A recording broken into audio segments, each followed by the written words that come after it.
Your brain hates seeing faces like these, but why? It's because of a phenomenon that happens when a face is close to being human, but not quite there.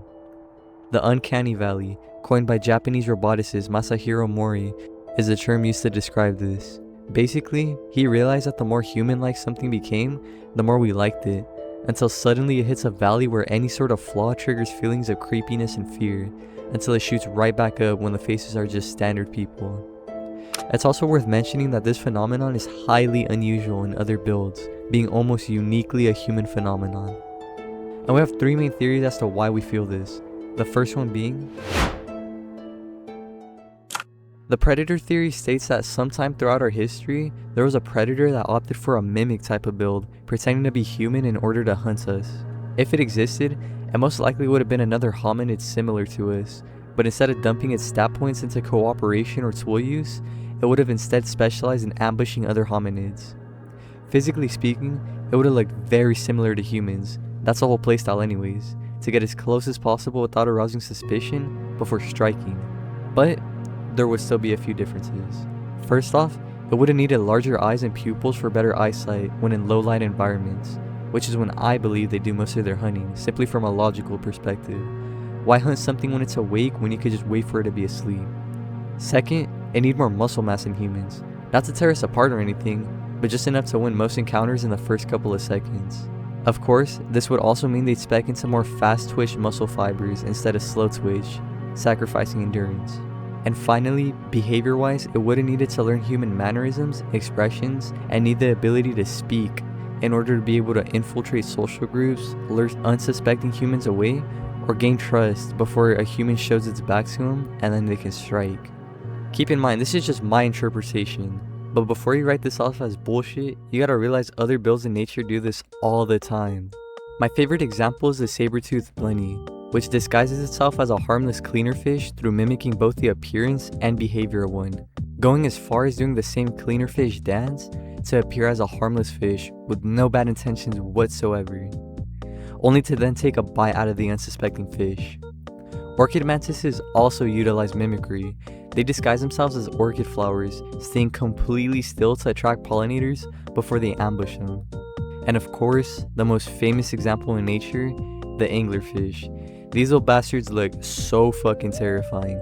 They use a lure to persuade fish to come closer before they chomp down and get their munch up. Countless predators survive by simply imitating something they aren't. This phenomenon is known as aggressive mimicry, and the predator theory asks the following. What if there was once a predator that used aggressive mimicry against humans? Well, I'm not here to waste your time. Probably not. Humans are stupid good at spotting faces. We even dumped some skill points into having a specific region in our brains for everything face related. This would make our perception good enough to allow us to spot stuff as small as fake smiles. If a predator looked almost human, but it didn't nail our mannerisms, we would have been able to spot those tiny mistakes pretty easily. Isn't that right, fellow human? Plus, the biggest issue with this theory is that we just don't have any evidence for it. We don't have any fossils or historical accounts for any type of mimic throughout our existence. There could be the possibility that their fossils are simply intertwined with ancient humans, but overall, this one is just more of a fun thought experiment. If this stuff sounds fun to you. So then if it isn't an ancient mimic predator, then what could it be? Well, see, this next theory suggests that the Uncanny Valley formed as a response in order to avoid something, but it isn't monsters. It's dead people. More specifically, the dead and the sick.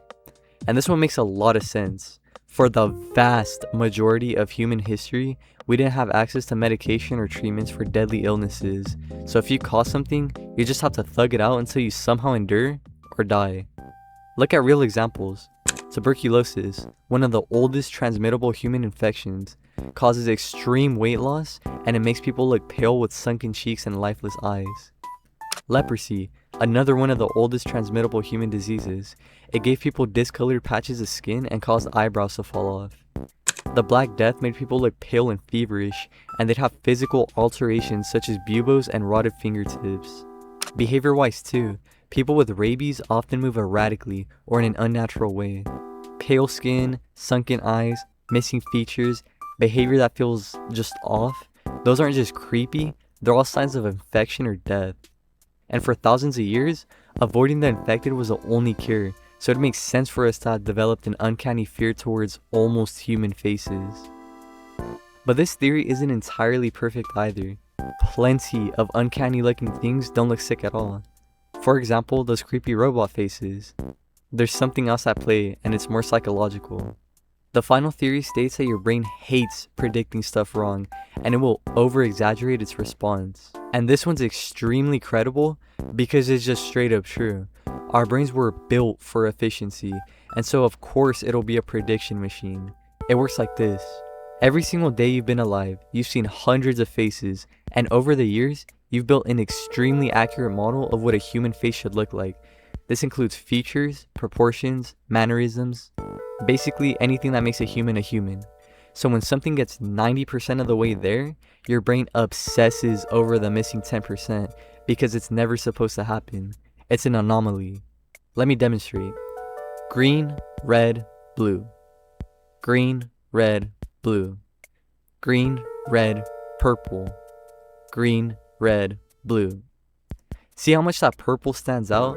It's the same with faces. So while the prediction theory explains the mechanisms of how it happens, it still doesn't completely explain why evolution would make us react so strongly in the first place. And to be honest, the truth is that it's probably just multiple things all at once.